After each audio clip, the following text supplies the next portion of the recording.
pessoal, tudo bem com vocês? Estou de volta, professor Emerson, para nós trabalharmos literatura, aquilo que a gente tanto gosta, aquilo que a gente tanto viaja nesses textos. Não é verdade que você consegue viajar nesses textos? Você já se imaginou dentro de algumas dessas histórias que eu conto aqui para vocês, dessas histórias que a gente trabalha, né, nessas aulas? É bem gostoso quando a gente consegue se imaginar nessas histórias. E será que em algum momento dessas histórias contadas, será que em algum momento você parou e pensou assim, nossa, eu poderia ser essa pessoa aí, desse texto, olha só, isso já aconteceu comigo, ou acontece algo muito parecido, ou eu gostaria que isso acontecesse. Então, é interessante quando a gente consegue, sim, viver essas histórias, porque a literatura me permite viver as histórias, viver aqueles personagens, sentir a alegria desses personagens, sentir a tristeza desses personagens.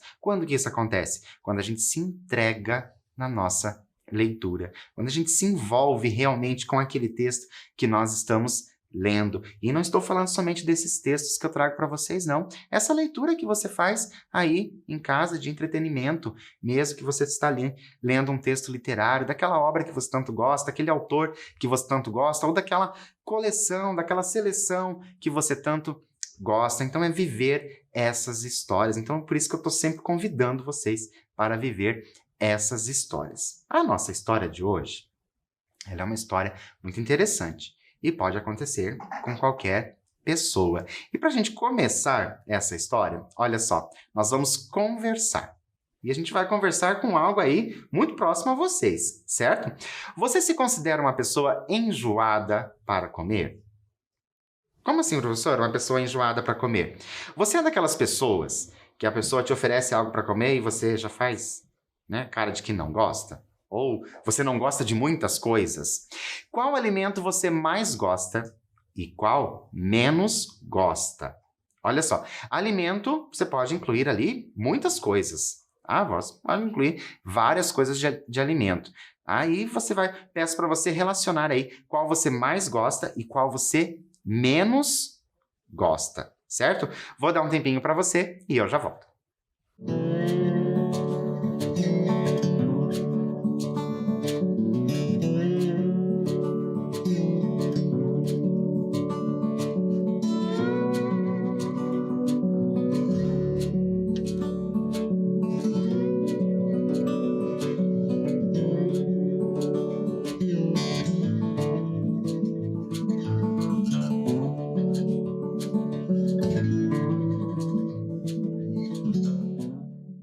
Então, conseguiu relacionar aí qual você mais gosta e qual você menos gosta? E quanto a essa pergunta, se você se considera uma pessoa enjoada para comer? Claro que tem coisas que eu mesmo não como. Tem coisas que eu nunca provei e tem coisas que, né, eu já provei e não gosto. Mas tem aquelas coisas assim que às vezes você olha e você não gosta, você imagina que você não vai gostar. Isso é muito comum de acontecer, certo? Então não se preocupe se acontece com você. Então agora eu vou ter uma outra pergunta para vocês. Olha só, qual ou quais, então agora é uma relação, tá? Pode ser um ou mais. Desses alimentos você já provou e não gostou e quais gostou, tá? Então assim, tem uma relação de alimentos aí. Tá? Quais deles você já provou e não gostou? Mas olha só a pergunta. Já provou. Não vale não gosta sem ter provado, ok? Vou dar um tempinho para você e eu já volto.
Então, relacionou aí quais deles vocês já aprovaram e não gostaram, e quais deles vocês gostaram. Claro que eu coloquei ali alguns, né, que eu ouço crianças e adolescentes dizendo que não gosta, por isso que eu coloquei esses aí, mas poderiam ter muitos outros, que a gente sabe também que as pessoas não são muito fãs de comer. Mas, então, para a gente começar a entrar na nossa história de hoje, a gente vai conhecer o nosso autor de hoje. Olha só, o nosso autor é o Carlos Drummond de Andrade.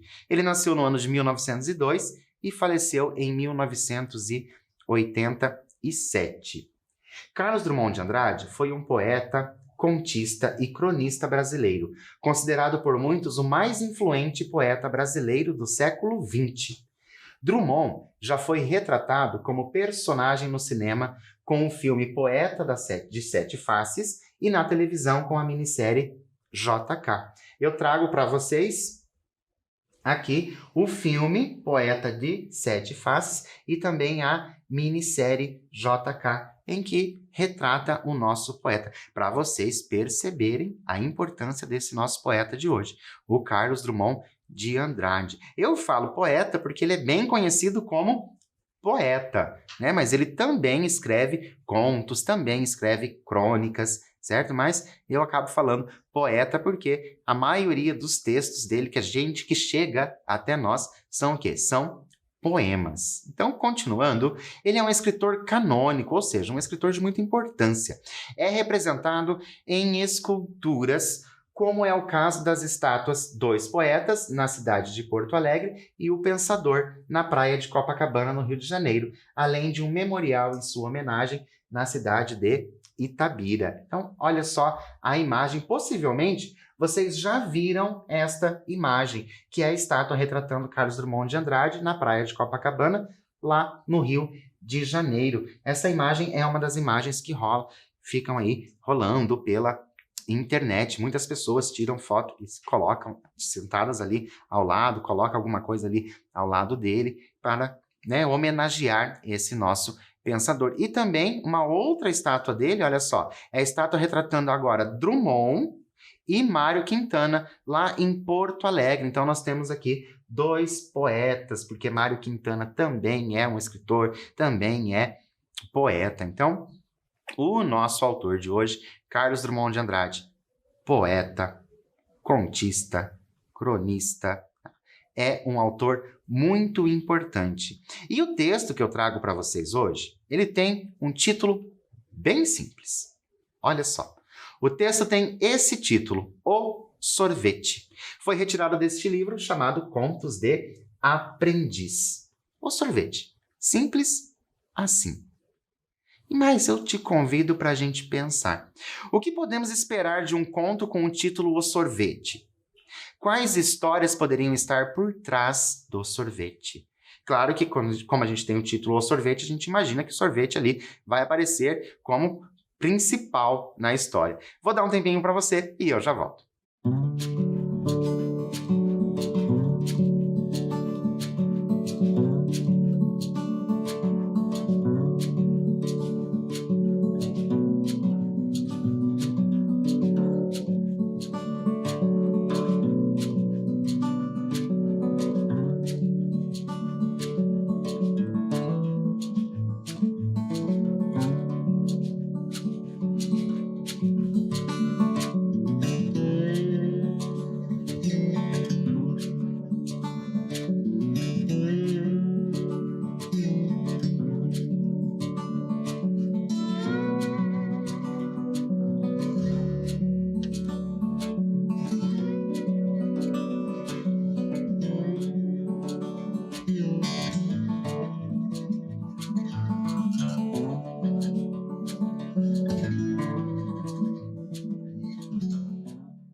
E então, por que será, né, esse título O Sorvete? Por que será que nós iniciamos lá a nossa aula falando sobre alimentação, falando sobre alimentos? Fico curioso para saber quais são as hipóteses que você levanta. O que pode estar por trás desse texto, né, ali chamado O Sorvete? O que será que aconteceu com esse sorvete? Convido você para a gente conhecer, então acompanhe a nossa leitura. Olha só.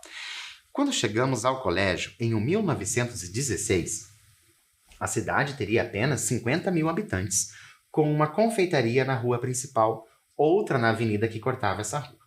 Alguns cafés contemplavam um equipamento urbano em matéria de casas públicas de consumação e conversa, não falando no espantoso número de botequins, consolo de pobre. As ruas do centro eram ocupadas pelo comércio de armarinho, ainda na forma tradicional do salto dividido em dois. Fregueses de um lado, dono e caixeiros do outro.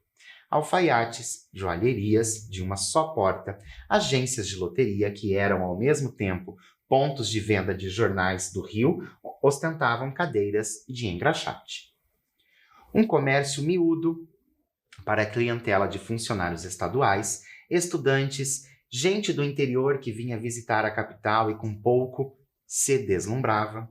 O centro da aglomeração social, concentrando todos os prestígios, impondo-se pelas seduções que emanavam de cartazes coloridos que nos pareciam rutilantes e gigantescos e beneficiando-se à noite.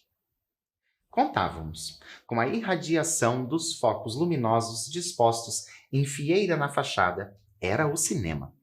Para ele convergiam, nas matinês de domingo, rapazes e moças de boa família, facilmente reconhecíveis pelo apuro do vestuário, como pela distinção e superioridade naturais da atitude. A um simples olhar de meninos do interior, como éramos nós, identificava-se a substância particular de que se teciam as suas vidas, roupas, hábitos e, se não fosse muita imaginação, o seu próprio enchimento físico. Tanto é certo que o homem da cidade oferece a admiração desarmada do morador da roça, que, entretanto, a repele por instinto, a receia e a inveja, a expressão de um modelo ideal e inatingível, em que se somam todas as perfeições possíveis, síntese que é de refinamento produzido pela cultura, pelo asfalto, pela eletricidade, pelo governo e por tantas outras entidades poderosas.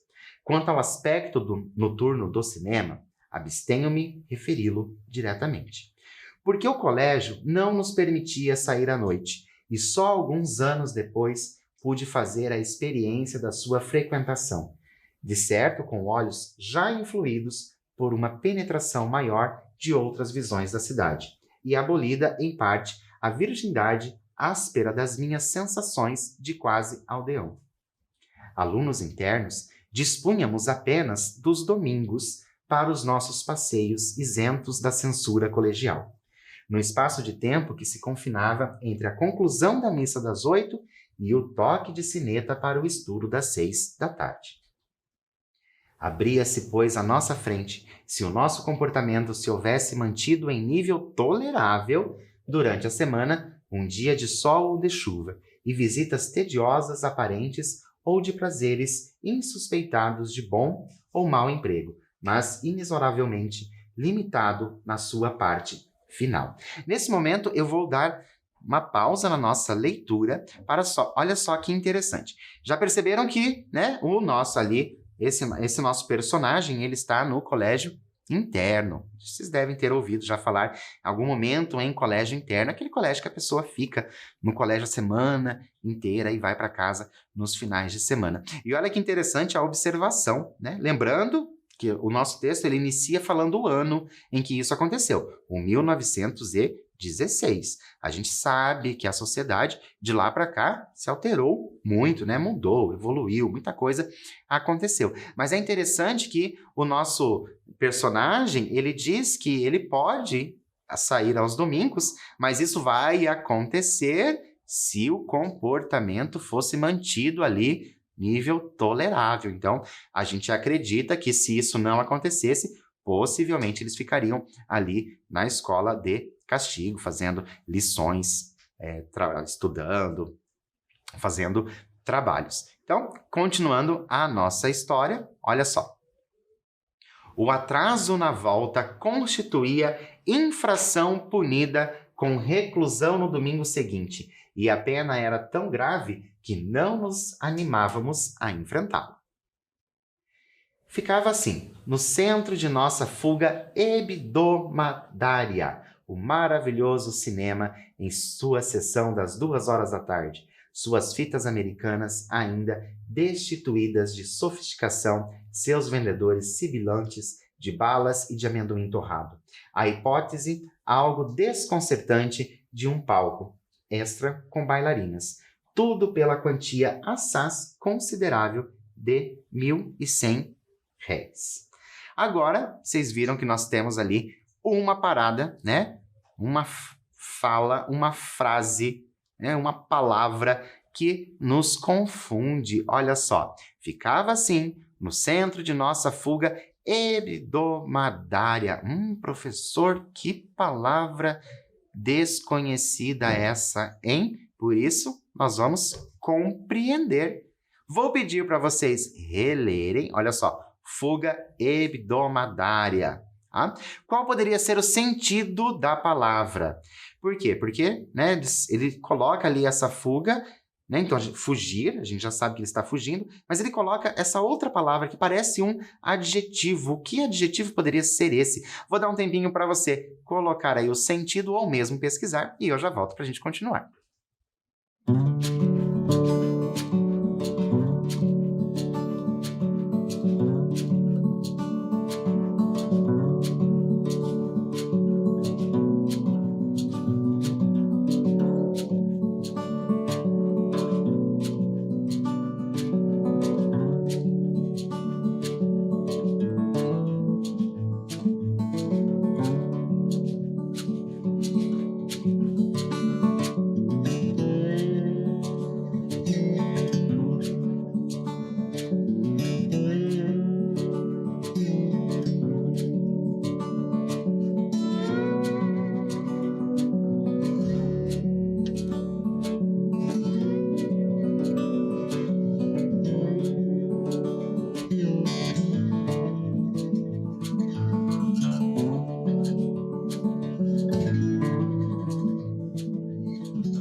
Então, conseguiram entender aí o que significa essa palavra tão difícil, hebdomadária, né? Até te convido para você ficar aí repetindo. Caso você não tenha conseguido chegar a um resultado, eu digo para vocês, tem esse sentido de semanal.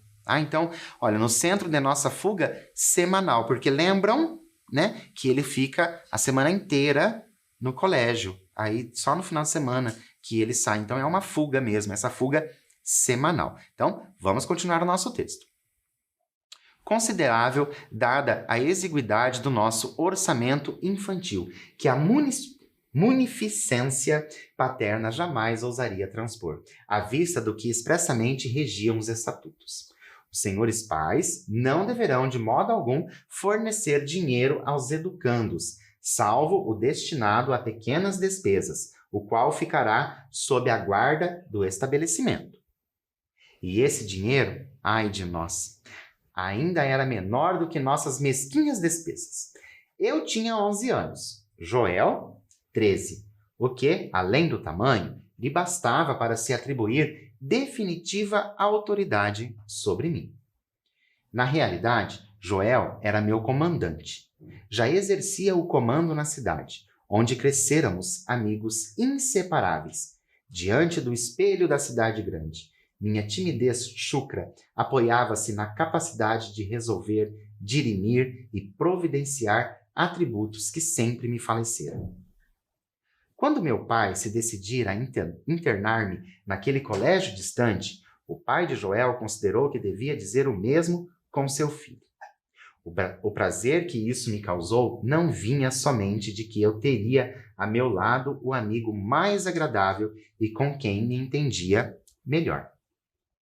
Era ainda como se eu vagamente considerasse Joel um protetor, um guia cômodo, e pressentisse nele o escudo contra os perigos ainda nebulosos da vida no internato e na capital, e por que nebulosos, maiores. Eis-nos, pois, eu e Joel, num domingo de março, nosso mofino dinheiro no bolso, à cata de sensações amáveis cuja recordação nos servisse para povoar o terreno baldio da semana seguinte, tanto quanto posso certificar-me do meu espírito infantil de 30 anos atrás e do de meu companheiro, O que buscávamos era, menos um prazer concreto, a possibilidade de armazená-lo, de prendê-lo numa espécie de vaso transparente onde se tornasse definitivamente objeto de contemplação e referência.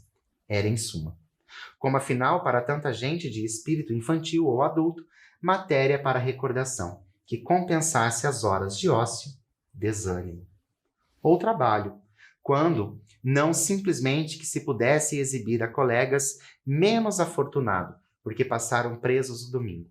Eu fiz isso, e você não.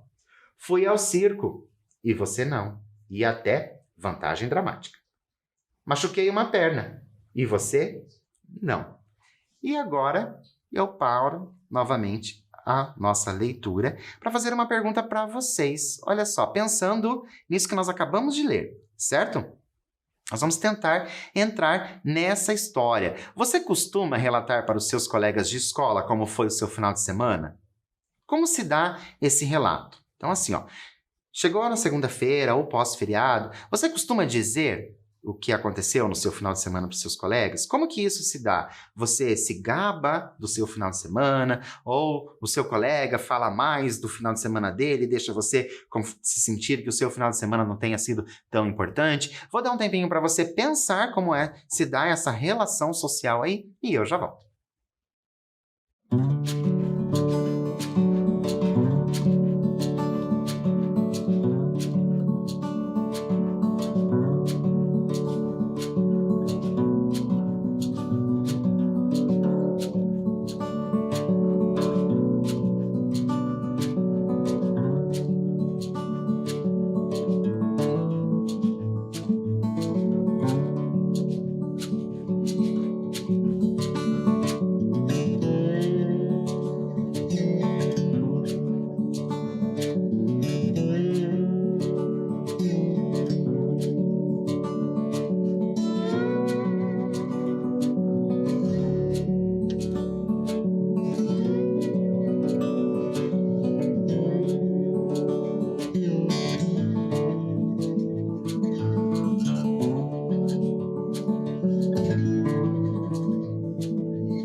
Então, você é uma dessas pessoas que chega e conta o que aconteceu no seu final de semana, mesmo que não tenha acontecido nada no seu final de semana. Mas como assim não aconteceu nada? Porque sempre acontece alguma coisa, mas nada assim de diferente daquilo. Você não foi para nenhum lugar, você não visitou ninguém veio te visitar, você não assistiu a um filme diferente, a uma série, você já ficou ali, somente ali na sua casa mesmo, mas você conta que isso aconteceu, como foi, mesmo que você tenha só ficado em casa, se foi legal, se não foi legal, se você gostaria que fosse de outra forma. É bem interessante a gente socializar para a gente perceber ali o que acontece, claro, com os nossos colegas de escola, as pessoas, enfim, que estão à nossa volta. E a gente viu ali na nossa história que isso acontece, e os meninos, esse nosso personagem e o Joel, eles têm o final de semana sempre igual e as outras pessoas ficam ali falando sobre outros finais de semana, fazer outras coisas, falando que aquilo é muito mais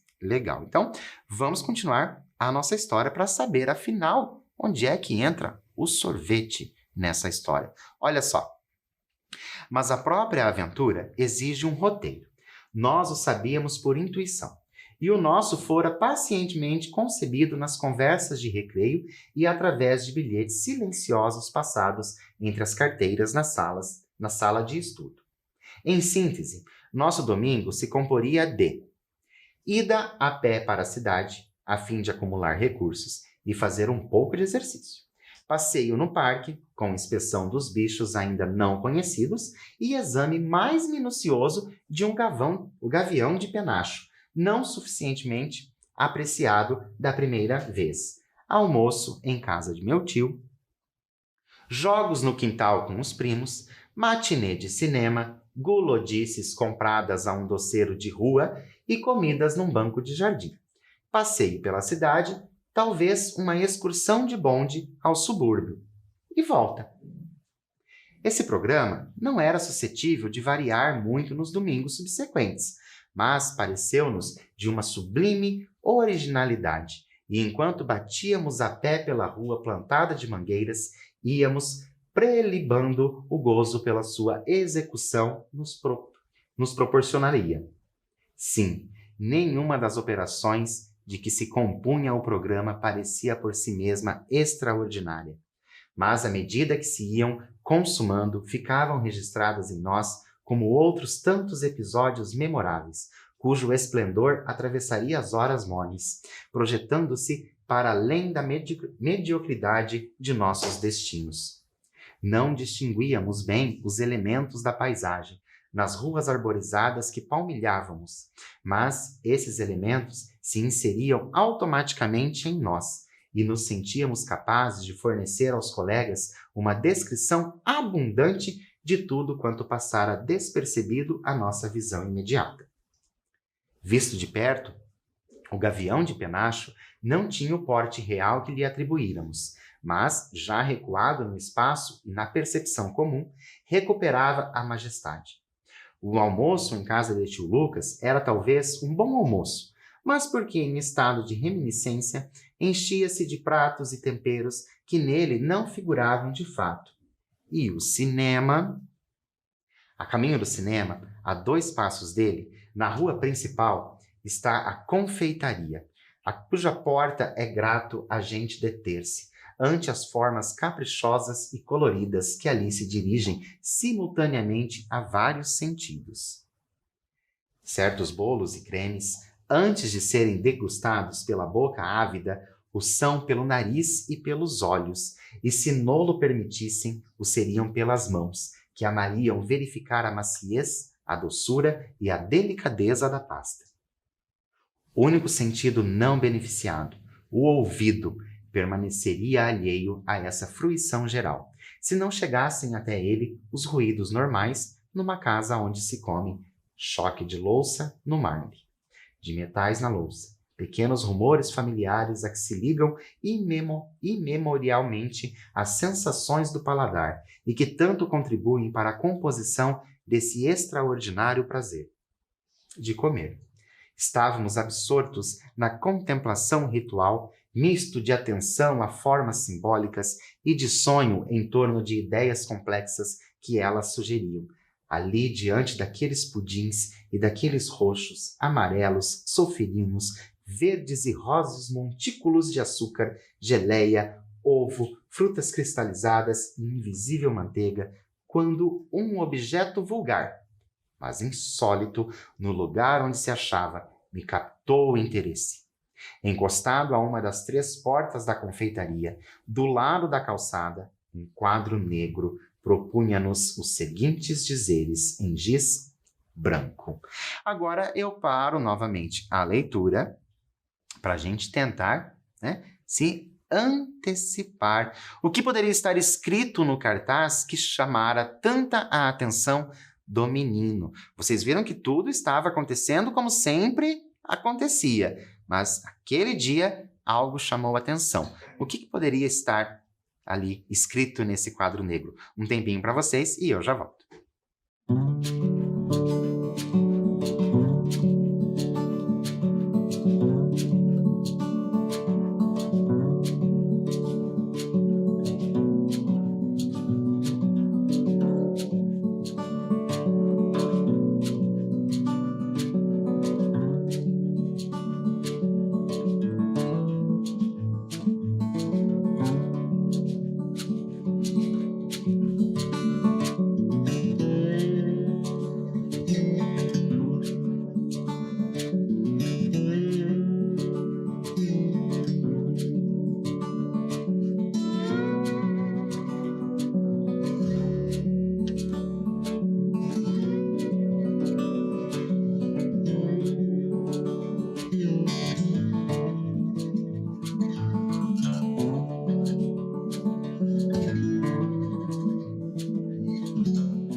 Então, o que poderia estar nesse cartaz que chamou tanto a atenção desse nosso personagem? Vamos descobrir? Olha só o que estava lá.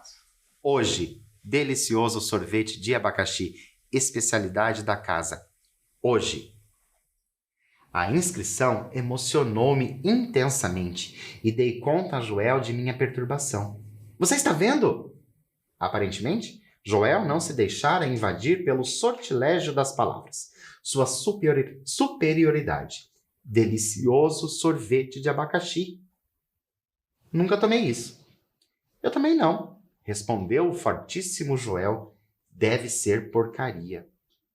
E agora? Olha só. Vamos pensar um pouquinho? Se Joel nunca tinha provado o sorvete, né? Olha só, lembra que o Joel disse, o menino disse, nunca tomou disso, nunca tomei disso, né? Mas o Joel também não. Por quais motivos ele poderia achar que era uma porcaria? Porque o Joel disse que é uma porcaria. Mais um tempinho para você e eu já volto.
Então, lembram lá do início?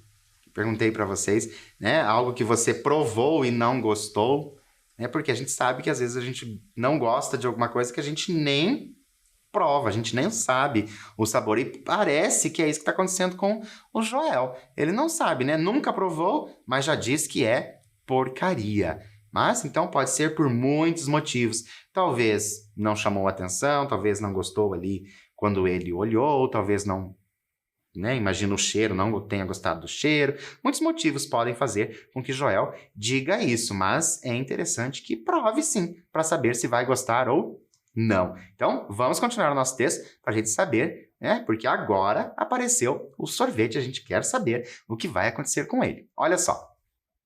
Eu sabia que Joel falava da boca para fora e que a ideia de sorvete exposta de maneira tão súbita e tão estranha a ele quanto a mim próprio não lhe podia ser indiferente, e muito menos repugnante. Maliciosamente, procurava cativá-lo no interesse de uma profunda alteração de nosso programa. A saber, cancelaríamos a sessão de cinema e com os fundos disponíveis atacaríamos o sorvete de abacaxi. Notei que outra coisa não desejava Joel, mas é da psicologia do chefe, que muitas vezes prefere conceder por magnanimidade o que contava fazer de vontade própria. Na realidade, o chefe não concede nunca, mas parece estar sempre se dobrando, e assim cultiva ilusões úteis. Meu desejo de trocar o cinema pelo sorvete era, porém, tão evidente que Joel receou talvez satisfazer o seu de um modo que parecesse capitulação real a um subordinado. Essas coisas imagino hoje, porque então não achei sentido na firmeza com que ele comandou. A gente já tinha resolvido ir ao cinema. Agora o jeito é ir. O sorvete fica para domingo que vem. Sem Joel, eu não me arriscaria à aventura do sorvete. Entre duas privações, a do sorvete e a de Joel, resignei-me àquilo. E a campainha da porta do cinema, como cigarra, zinia. Pois vamos. Mas quem disse que o desenho animado com Mutt e Jeff engatinhando as primeiras tentativas de fixação da personagem ideal em preto e branco lograva prender-nos? Quem disse que a comédia de Carlito, a mais simples comparação de dois prazeres, deteriora o que estamos desfrutando e oferece o risco de corromper o segundo, se chegamos a atingi-lo, pela indisposição em que nos deixou a frustração do primeiro? No escuro, eu procurava encontrar no rosto de Joel a tristeza do sorvete frustrado, e se tal sentimento não se manifestava de maneira irrecusável, a verdade é que pelo menos tivera suficiente poder para eliminar todo o indício de satisfação ante as proezas espetaculares que William Farnum desenvolvia na tela, salvando Louis e Lovely, ou seria talvez outro astro, outra estrela. Arrependimento da proibição, imposta a si mesmo e a um amigo, insatisfação, espírito de aventura, volubilidade da alma humana, ou qualquer outro móvel não esclarecido. O certo é Joel, catucando-me o braço, murmurou. Vamos lá, vamos? Eu sabia que lá era a confeitaria, pois o sorvete de abacaxi entrara comigo no cinema, sentara-se na minha cadeira e, embora o soubesse frio, queimava-me. Fomos à confeitaria, templo misterioso onde se ocultava na parte dos fundos, vedada por uma portinha de vidro opaco, a essência imanente à coisa ou palavra sorvete, e que meus pobres sentidos se aguçavam para interpretar. O garçom depositou cuidadosamente sobre a toalhinha alva 2 copos cheios de água, 2 guardanapos de papel com florezinhas pálidas e 2 tacinhas de vidro, contendo, cada uma delas, meia esfera de uma substância alva e brilhante. Crianças de 5 anos desprezarão minha narrativa, e já ouço um leitor maduro que me interrompe. Afinal, esse sujeito quer transformar o ato de tomar sorvete numa cena histórica? Leitor irritado, não é bem assim. Peço apenas que te debruces sobre esta mesa cuja roda há 2 meninos do mais longe sertão. Eles nunca haviam sentido na boca o frio de uma pedra de gelo e, como todos os meninos de todos os países, se tratavam conhecimento com uma coisa de que só conhecessem antes a representação gráfica ou oral. Dela se aproximavam, não raro atribuindo-lhe um valor mágico, às vezes divino, às vezes cruel, em desproporção com a realidade e mesmo fora dela. Um valor independente da coisa e diretamente ligado às sugestões de som, cor, forma, calor, densidade que as palavras despertam em nosso espírito maleável. Como posso reconstituir agora tudo o que nós criáramos para nosso próprio uso em torno da palavra sorvete, representativa de uma espécie rara de refresco que às pequenas cidades não era dado conhecer? E cruzada bruscamente com a nossa velha e querida palavra abacaxi, ambas como que envoltas por uma astúcia do gerente da confeitaria na seda fina e macia da palavra delicioso? A carga de simpatia e sensualidade com que me atirei, nos atiramos, as meias esferas trazia talvez em si o germe da decepção que logo nos assaltou. O sorvete era detestável, de um frio doloroso do qual se excluía toda lembrança de abacaxi, para só ficar a ideia de uma coisa ao mesmo tempo pétrea e frágil, agressiva aos dentes, e mais para além deles, há uma região íntima do ser em que está o núcleo da personalidade, sua mais profunda capacidade de se alegrar e sofrer.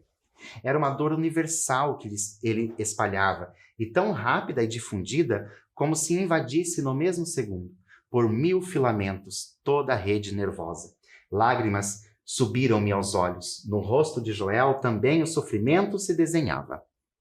Evidentemente, era impossível continuar com aquilo, e tínhamos de resolver no espaço de alguns instantes, perante o olhar talvez malicioso dos frequentadores, do garçom, do caixa, o problema de liquidar com o sorvete sem ser por via de ingestão, ao lado de outro problema, ou, tão mais penoso, o da transformação imediata do nosso lírico conceito de sorvete numa triste noção experimental, erma de toda satisfação física ou estética. Mas como fazer desaparecer um objeto de difícil transporte e conservação num lugar público? E eu vou passar essa pergunta para vocês. Olha só, o que os meninos podiam fazer para se desfazer do sorvete? Eles precisam se livrar do sorvete. Um tempinho para vocês e eu já volto.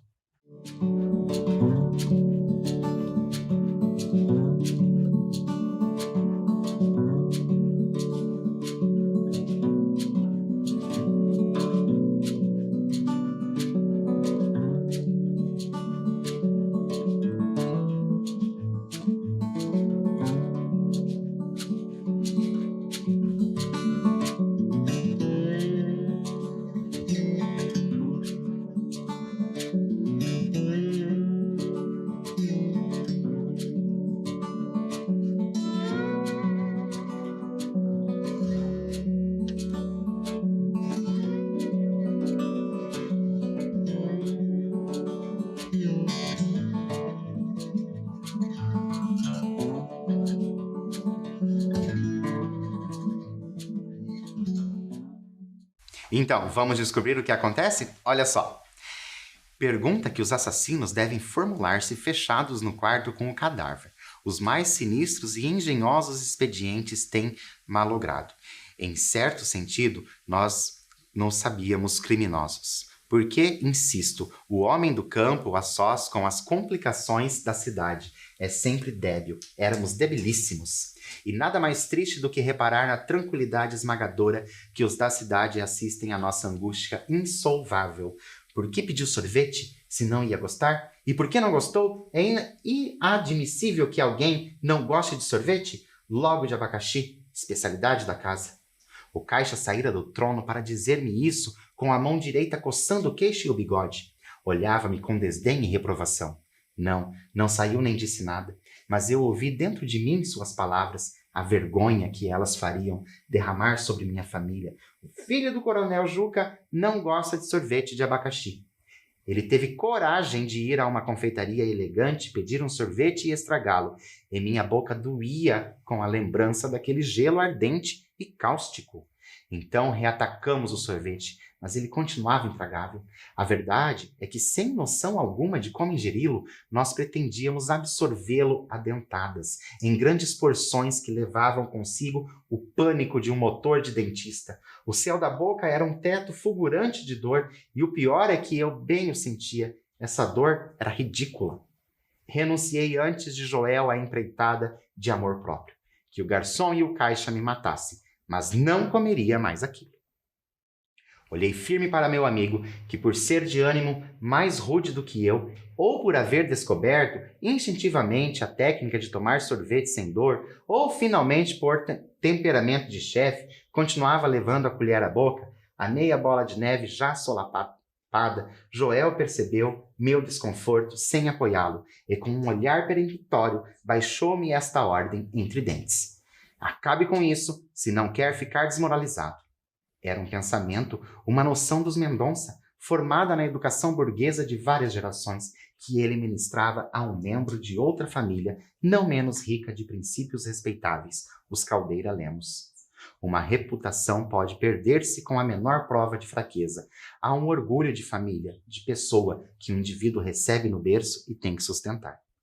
Joel tirava seu comportamento, numa situação assim imprevista, do corpo de doutrina dos Mendonça, e me lembrava que eu devia fazer o mesmo. Sucede que aquilo que nos é penoso fazer por iniciativa própria, mas sabemos necessário, se torna fácil de executar quando um poder estranho nolo determina. Todo o encanto do sorvete estava perdido, mas restava um dever do sorvete a cumprir, um dever miserável, refreando as lágrimas, o desapontamento, a dor que um filho de boa família não pode sentir em público. Mastiguei as últimas porções daquela matéria atroz. Joel olhou-me de novo, já agora aprobativo e cordial. Ele também sofrera bastante, mas a vida é um combate. O garçom aproximou-se. Joel pôs a mão no bolso, perguntou quanto era. O dinheiro não chegava. E assim termina o conto O Sorvete. Depois de tanto sacrifício, ainda não tinham dinheiro para pagar. E agora, gostou desse conto? Se imaginou nesse conto? É uma coisa possível de acontecer. Foi assim que você tinha imaginado lá no início? E eu vou deixar essa questão para vocês refletirem aí. O que poderia ter acontecido aos meninos quando perceberam que não tinham como pagar o sorvete? Infelizmente, a nossa aula termina. Vocês vão ficar aí pensando, né? O que poderia acontecer se fosse vocês? Como que vocês se livrariam dessa situação? Mas, infelizmente, a nossa aula terminou. Deixo para vocês aí usar a criatividade. Fica o meu abraço para vocês e até a nossa próxima aula. Até lá!